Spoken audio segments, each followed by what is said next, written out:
All right, welcome back, folks. We're going to kick off the demand gen track here for our final day.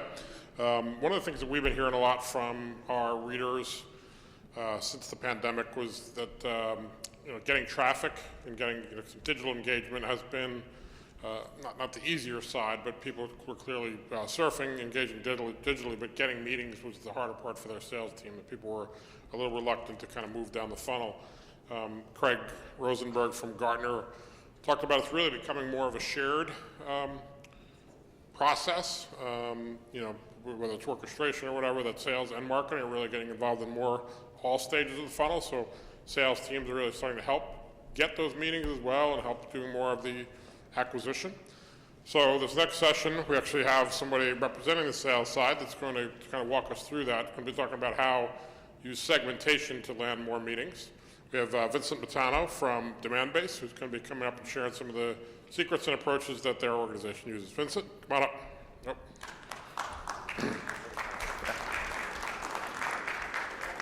Thank you. Mic check. Good. What's going on? And I'm pretty sure everyone probably said this, but I'm really happy that we got a chance to connect here in person. I really missed the in-person events. This is actually my first time at the Encore Casino. I'm actually from New Jersey, so we have Atlantic City. Some New Jersey in the house. Atlantic City sucks. So this is really nice. First time here. I got in Sunday night, so I figured, I'd walk around a little bit, check out the casino. I'm not a big gambler, but, when in Rome, decided to play a little roulette. So I figured I'd start with $100. Not too bad, good, barrier of entry. And my favorite color is red. I figured I'll play the colors a little bit, double my money, and just, walk out a rich man, right? So decided to put $100 in red. Just trying to stay away from the numbers here. I'm in sales, numbers and sales don't really go together. So stick to the numbers, right? Spins the wheel, and I hit red. So now I doubled my money. That was kind of the goal of the night. But I was feeling a little cocky, got a dopamine hit. So I said, you know what, let me just keep it on red. Felt pretty good about the night. So decided to double down. I said, I'm going to leave the 200 on red, see what happens. So they spun it again, and I win. So now I'm up, and I definitely should have walked away at this point, but you guys can see where the story's going. I decided, well, it landed on red twice, so it's probably going to land on black next, right? Logically. Because roulette's really easy to guess, right? So I said, okay, we're going to put the 400 that I have now on black. Went for a spin, landed on red. So now I lost my $100. I was down $300 that I won, and went to sleep and just went to sleep a loser. I'm going to be honest with you guys. So why am I telling this story, right? With roulette, there's little to no skill involved, right? You can try to guess like I did. Didn't really work out for me, but it's basically a guessing game, right? You just have to guess which color, or if you're playing the numbers, like other people on the table, you try to guess the numbers that's going to be called next. And when I started off with my sales career, I felt like I was guessing a lot. I was guessing which accounts I should reach out to. I was guessing which messaging I should be leading with. I was even guessing of what channels should I even use. I didn't even know what channel to use. I didn't know what kind of challenges that we solve for based on the persona. I felt like I was just guessing. And it felt like roulette. Some months I would hit my quota, and some months I wouldn't.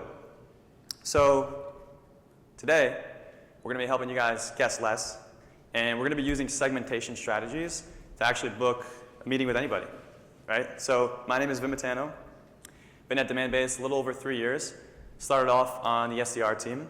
Saw a lot of success in the role, and moved into this closing role. So I've been in here for the last year and a half or so, right? One of the big things we're going to be focusing on today, and before I do that, I just want to get a survey real quick. And I'm sure people have done this before, but how many people in marketing? Okay. And then sales? Yeah, this is the one guy, 2 guys. Wow, okay. B2BSMX, not a lot of salespeople. But we'll focus on, from a marketing perspective of, I'm sure you guys work with sales, right? Of course?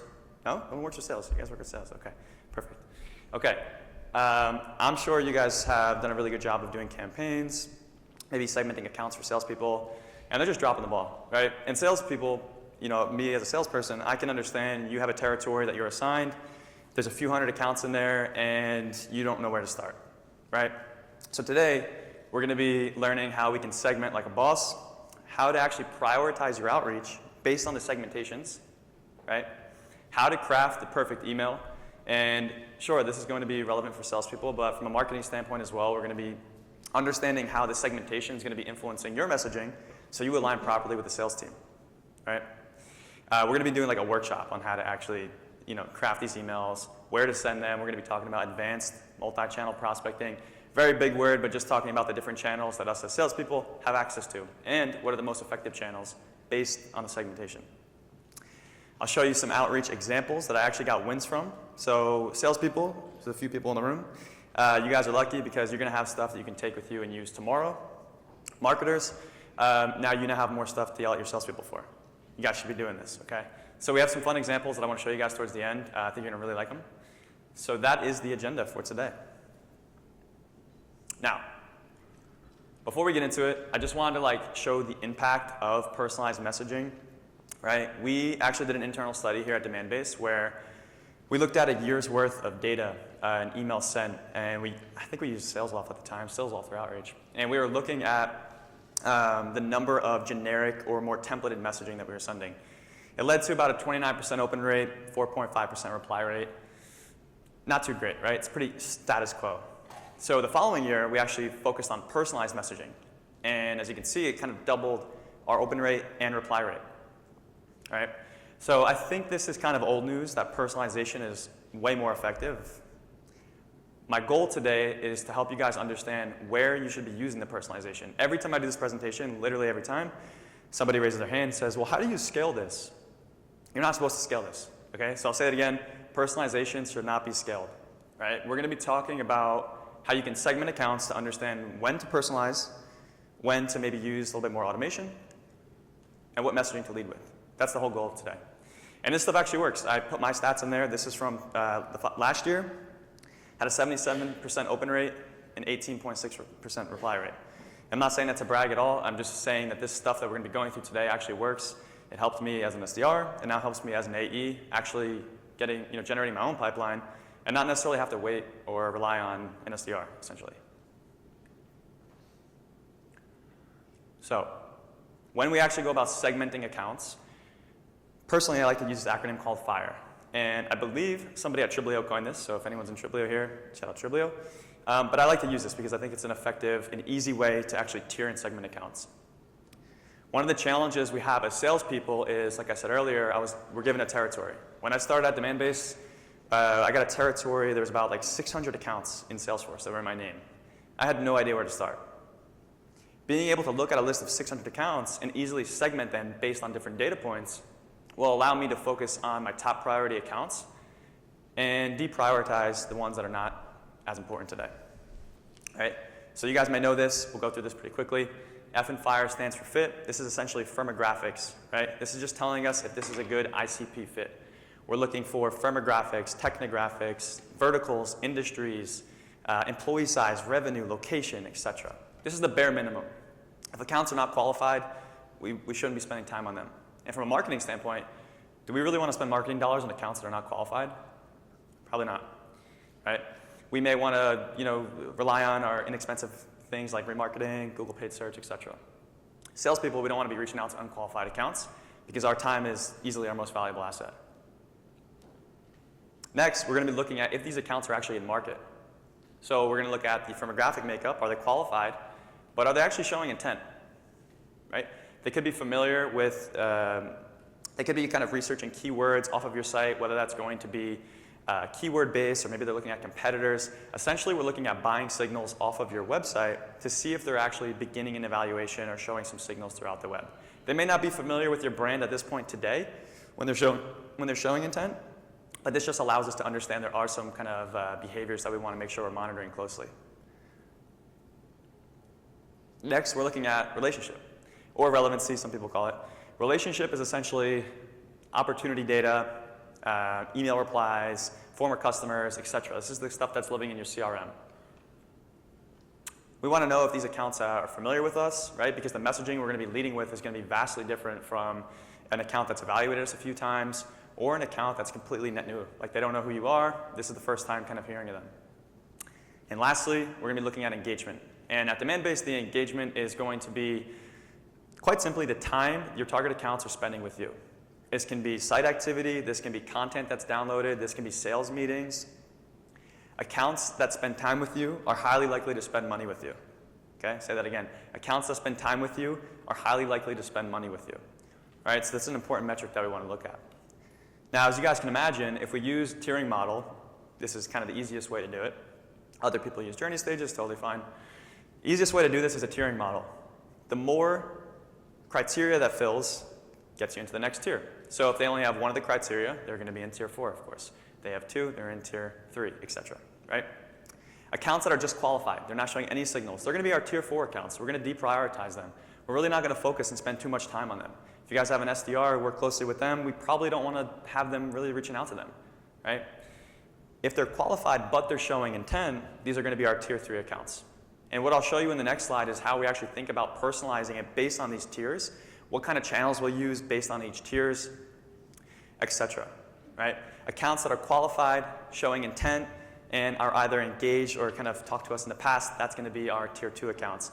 And if they fit all the criteria, they're qualified, showing intent, we chatted with them in the past, and they're engaging with our content, that's our tier 1 accounts. They're getting a white glove treatment. These are the accounts we are going to heavily prioritize in terms of our time, money, investments, etc. So, you're a salesperson, you're a marketer, you're working with sales. We've now segmented our account list. That's great. Now, what do we do with these segmentations? We have all these accounts. We have tier 1, tier 2, tier 3, tier 4 accounts. What do we do with it? This is where we'll use the tiers to actually prioritize our outreach. Right? So as I mentioned earlier, our tier 4 accounts, as a salesperson, we're really not focusing too much on them. This is where we're kind of work with marketing and kind of have some marketing support on these guys, get them more sales ready. Personally, I don't like to use any automation, like automated cadences and outreach or sales loft. If your organization does use that, if you guys feel comfortable with that, your tier 4 accounts would be a pretty good option to put in an automated cadence. We want to spend as much time as possible on our tier 4 accounts. Right? As these qualified accounts show intent, this is where we start to pay attention to these accounts. Because now there is some sort of propensity to buy that we want to make sure we're looking at. At this point, I'm working closely with my SDR. We're now putting them in a one-to-many cadence. That cadence is going to consist of email and phone. At this point, as an AE, I probably wouldn't start reaching out to these accounts. My SDR would probably focus more on these in a one-to-many cadence in outreach or sales loft.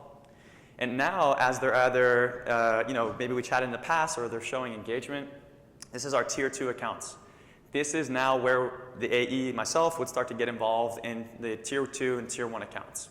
For me, we're putting them in a one-to-few cadence, meaning there are areas where it's templatized. However, there are a lot of areas for personalization.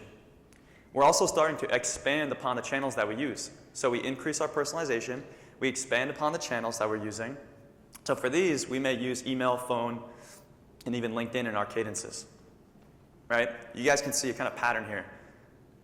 At this point, our tier 1 accounts, I mentioned, these are our accounts we're doing white glove service to. We're going to use one-to-one personalization. We are going to use as many channels as possible to get meetings with these accounts. And by the way, guys, these are accounts that are qualified. These are accounts that could be researching competitors, increasing intent, downloading content. They're engaged. We don't want to drop the ball on these ones. As salespeople, these can be kind of life-changing accounts to you guys. So we're going to expand upon the channels we use. We're going to double down on email, phone, LinkedIn, social, video, direct mail. I'm going to be actually showing you guys and breaking that down, that portion. But you guys can get an idea of what we're talking about here. More time spent on accounts, the higher we go up in the tiers. More channels we're going to leverage. More personalization. More research. Right? Because, again, your time is valuable as salespeople. Right? So now we know how to tier or segment our accounts. We know what to do when we see these segmentations. We know how to spend our time. Now, how do we send an email? All right, quite simply. A lot of people, I talked to some of the enterprise folks on my team. They've been around the block a few times. Personalization seems kind of daunting to them. It seems kind of foreign to them. So what I noticed is when I first started as an SDR, I was really sending emails that consisted of the same 3 things every single time. And when I noticed that, I started to just replicate that. So when we talk about scalability, sure, this can help you scale, right? Because we're looking for the same things every time. But it's really, really simple. Like, we overthink it. When I send any outreach, whether it's through an email or a social touch, whatever it is, I'm always looking for 3 things. I'm looking for something I can personalize based off the individual I'm reaching out to or the person. I'm looking at something I can personalize my outreach based on the business or company. And lastly, I'm checking my CRM because there's a lot of gold mines in there. And to break that down into the tiered model, again, we're kind of going to ignore the tier 4 accounts for now, for today's purpose. Our tier 3 accounts, we want to do minimal personalization. Easy thing to look for is roles or anniversaries, work anniversaries. This is stuff you find on their LinkedIn. This is like, you don't need to do any time. This is like pretty lazy. But for our tier 3 accounts, we want to spend little time on them. So an easy way to personalize it is based off their persona, work anniversaries, things like that. That's stuff you can find quite simply. As we go down the tiers, we're going to start to expand upon our personalization. We may use the persona, the anniversaries, all that stuff, but then we may expand upon that with hobbies or interests, right? Again, just showing your prospect that you are human, that you put some time into outreach, you're actually going to grab their attention, stroke their ego a little bit, right? And the way we're looking for these things is I'm using LinkedIn, of course. I'm also using Twitter. I think, I'm kind of lucky in my space. I sell to marketers and salespeople, so they're pretty active online. I apologize if, you guys sell to like doctors or something. But this, I can double down on LinkedIn. It's linked on Twitter, Twitter's a really good place because there's a balance of personal and professional. I can find out hobbies, interests, articles they shared, etc. on Twitter that I wouldn't be able to find on LinkedIn. I also use Twitter as an outreach method as well, which I'll talk about in a little bit. And now our tier 1 accounts, this is our white glove accounts. This is where I'm going to spend a lot more time looking for ammunition to put into my email. I'm not just going to simply just look on their LinkedIn profile and keep it moving. I'm going to Google search my prospect's name. I'm going to use this app called Owltail. If you guys haven't heard of Owltail, it's pretty cool. If I'm reaching out to like a director and above, you can go on Owltail and search their name, and it'll surface every single podcast they were ever featured on. So for me, if I'm reaching out to a CMO, which I'll show you in a little bit actually, I'm using Owltail to find a relevant podcast where he's talking about marketing, which is something we help with at Demand Base, and I'm going to use that in my outreach, right? So this is going the extra mile, and not just being lazy and say, hey, I saw you went to Penn State, right? No, we're trying to find stuff to actually tell a cohesive story here. And the tiers are going to help us determine how much actual research we're going to put into our outreach. Now, the personalize it based off the individual is definitely going to grab their attention. People love to hear about themselves all the time. We're moving next to the business or the company, right? For our tier 3 accounts, this is going to be, again, something very simple we can find on LinkedIn profile, company website, etc. This is going to be the industry or competitors in this space. It's going to take you little to no time to actually personalize this. And even if you use Outreach or SalesLoft, there's actual kind of templates that will auto-populate based on the industry or competitors. So that is something you don't need to put a lot of time into. As we go down the tiers, we're going to start to expand our time of research into this account. Right? For tier 2, I'm looking at different news articles, things involved in like funding, M&A, product launches, industry awards. That stuff that's going to be shown on their website or LinkedIn profile, again, doesn't really take that much time. Tier 1 accounts, this is where I'm actually digging for info here. These are my tier 1 accounts. I'm definitely not dropping the ball here. So I'm doubling down on any financial reports. Open positions is something I feel like is like slept on. Open positions, if you dive into an account's open positions, you can find out a lot about these accounts. Right? You can find out what technology stack they're using. You can find out the goals, the challenges, the responsibilities for these people. You can see what areas of their business are growing where they need more headcount.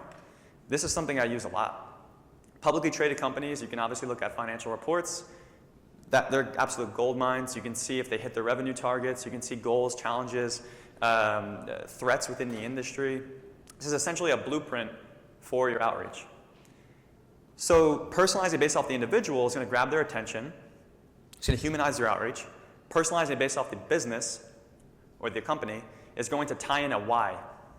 Why does your product or service help? Well, at Demand Base, we help go-to-market strategies. So if you guys have a new product launch, that's something we're going to assist with, right? Or if your goal is to actually, land and expand current customers, it's something demand-based can help with. So I need to know that stuff, and that's where I'm looking. Lastly, CRM, this is extremely straightforward. Salespeople don't do a good job of checking Salesforce, to be honest. Right? There's many things we're good at, and if it involves Salesforce, I can guarantee you we're not good at it.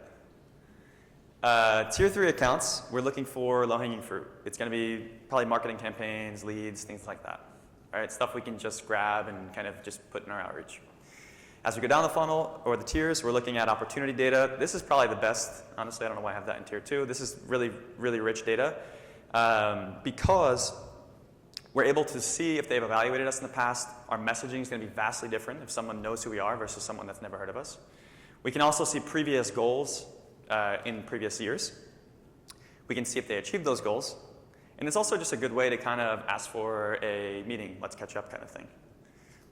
Tier 1 accounts, this takes takes some time. We're going to dive into email replies.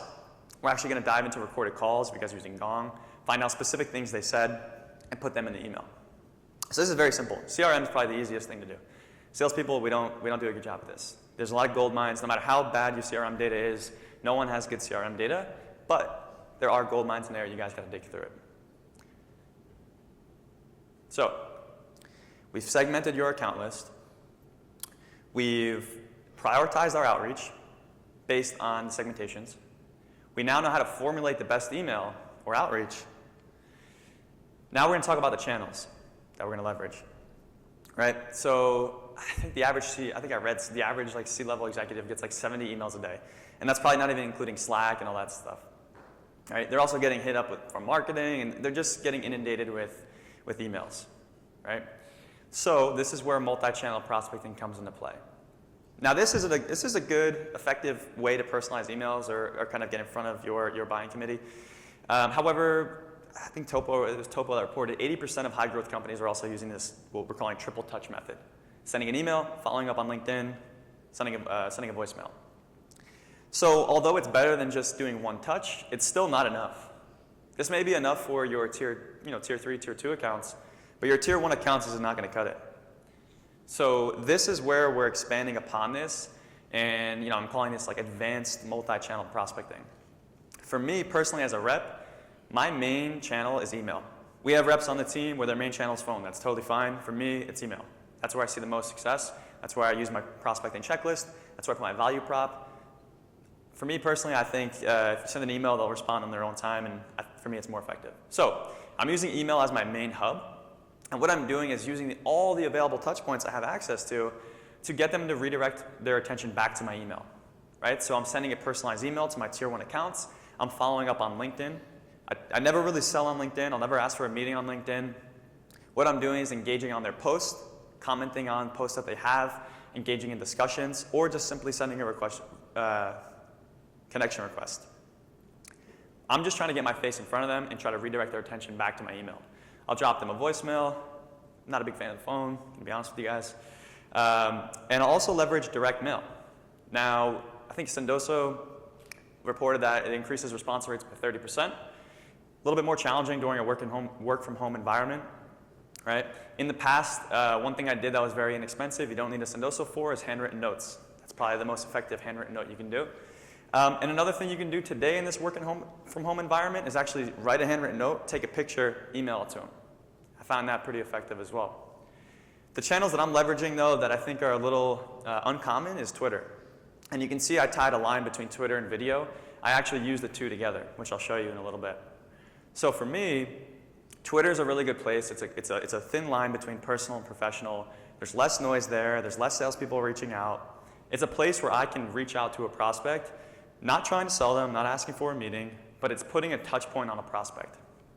I'm also sending videos to prospects over Twitter, right? If you guys get a Vidyard, there's a lot of marketers here. If you guys get a Vidyard link in your email, you know what it is, right? But if I were to record a video on my phone and send it to you via Twitter, there's no Vidyard link, there's no link, it's just a video. I found out to be very effective of getting in front of prospects. Not saying it gets a meeting, you're not always going to get meetings, but it's going to get you a response. It's going to get you noticed. So we have everything we need to actually send an email here, to actually segment accounts, to understand which accounts to focus on. So I'll show you an example. right? I actually used the prospect's picture, and I got really, really scared that he was going to be in the crowd, so I removed it. But let's break it down. So there is a CMO at an MQA account, or a Tier 1 account. Keep it anonymous here. I used my prospecting checklist to fill this out. Found he was a huge fan of basketball, which is it's going to come into play in a little bit. I'll show you. The business, I used Owltail. I found a podcast he was on, and he was talking about account-based marketing, which is what demand-based helps with, essentially. He was essentially saying he needed to better reach his market through ABM. So I found actually a business goals in a podcast that he was featured on. You don't need to listen to the whole podcast, guys. You can use different apps that have transcripts, and for me, ABM is my buzzword, so I'm command effing ABM. You don't actually have to listen to the whole podcast. Don't do that. And then lastly, I found in the CRM that he has evaluated demand-based in the past or had responded to somebody in the past, something like that. He was familiar with demand-based. That's all I needed to know. So I mentioned he was a big fan of basketball, right? So much so that he actually has a series on his Twitter. If you guys know who he is, don't say his name. He has a series on his Twitter where he does basketball trick shots in his driveway with his kids. And this is a CMO, by the way, and he posts this stuff. Check it out. It's behind the backboard. He posts videos like this all the time. So I thought that was awesome. And I needed to use that somehow. I'm a huge basketball fan myself. So as I was writing my email, I figured this guy's a CMO. He probably gets tons of outreach all day. How else can I break through the noise a little bit? I crafted my email. Before I hit send, I decided to take it to Twitter and send them a video. Hey Aaron, what's going on? I wanted to create this video for you because I saw a bunch of your Jude Perfect trick shots. As a fellow basketball fan, figured we'd put a little wager on it. If I make this into the basket, you have to respond to my email. Let's do it. Let's go. Yeah, so shot that with my iPhone. Nothing fancy. Vidyard's great. I like Vidyard. But I like doing it with the iPhone. I'm literally in an attic. Okay, guys, you don't need to have a production crew here. So he got back to me, and he said, well played. This is over Twitter, by the way. So, well played. We'll respond to your email. Make it backwards if we can schedule a call. So these are the interactions I have. I have many interactions where people are pretty fun about this. If you guys remember way back, I think it was based in Boston. This is why I'm saying this. There was a very popular thing that went viral, Let's Get Social. It was a song that they did at a conference. Anyone remember that? No one remembers that. Okay. There was a marketer who did a presentation like this, and she did a song called Let's Get Social, and it went viral. It was on VH1. It was this whole thing. She was actually one of my prospects. So I actually sent her a video, and she got back to me on Twitter and told me to sing the song, and it's a whole thing. So I have a lot of interactions like this on Twitter, my point. I obviously was not backing down from the challenge. He told me to make it backwards, so this took a million tries, by the way, just saying. All right, Aaron, I'm a man of my word. Yeah, finally got it. So that was that's how I got the meeting. But I mean, listen, if I didn't send a really good email, he wouldn't take the meeting with me. So I'll show you the actual email I sent, because that's important. The video is just extra. That's just something that's fun, and it makes me stand out as a salesperson. Right? But the email is really what drives this home. So I started off the email, there we go, this button. Started off the email by just saying, hope you got a chance to watch the video I created for you via Twitter. Talked a little bit about basketball, he likes basketball.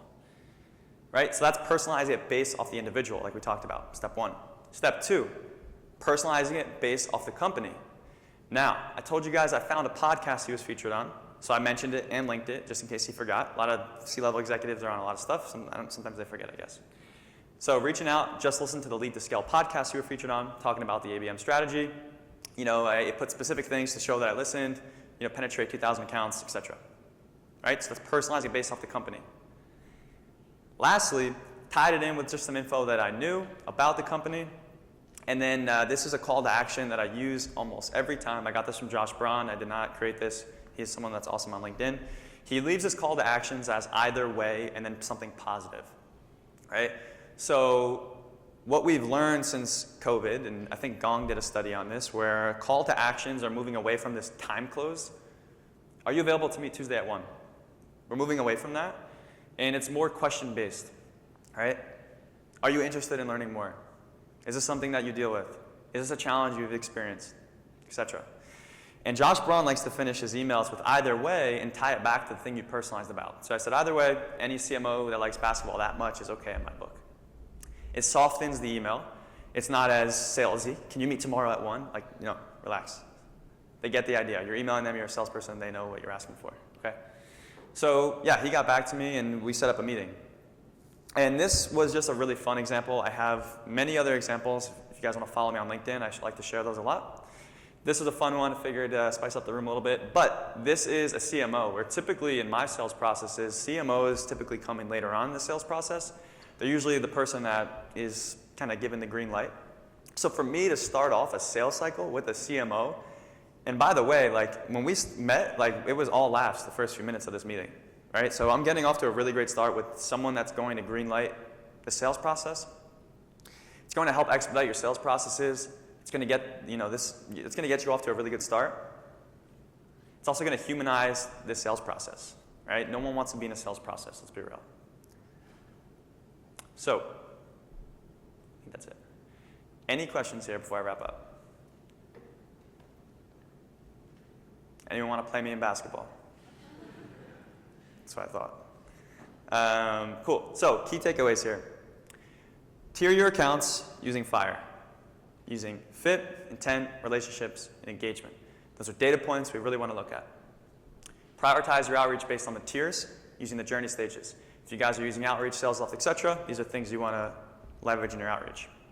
Use the prospecting checklist. It's so simple. Look at something about the person. Look at something about the business. Look in your CRM. Very, very simple. And lastly, leverage multi-channels. Don't just stick to email. Don't just stick to phone. As salespeople, as marketers, we have tons of technology and channels at our fingertips. We'd be foolish not to use them. Thank you guys, and enjoy the rest of the time. Awesome stuff. That was really good specifics. Appreciate it. So I think that's something you may want to share. The video will be available, so you may want to share that PowerPoint with your sales team, because I think there's some really good takeaways that marketing and sales can apply. So quick turnaround, and then we'll be back in here with a session with NASDAQ, showing how they moved from ABM pilot to pipeline.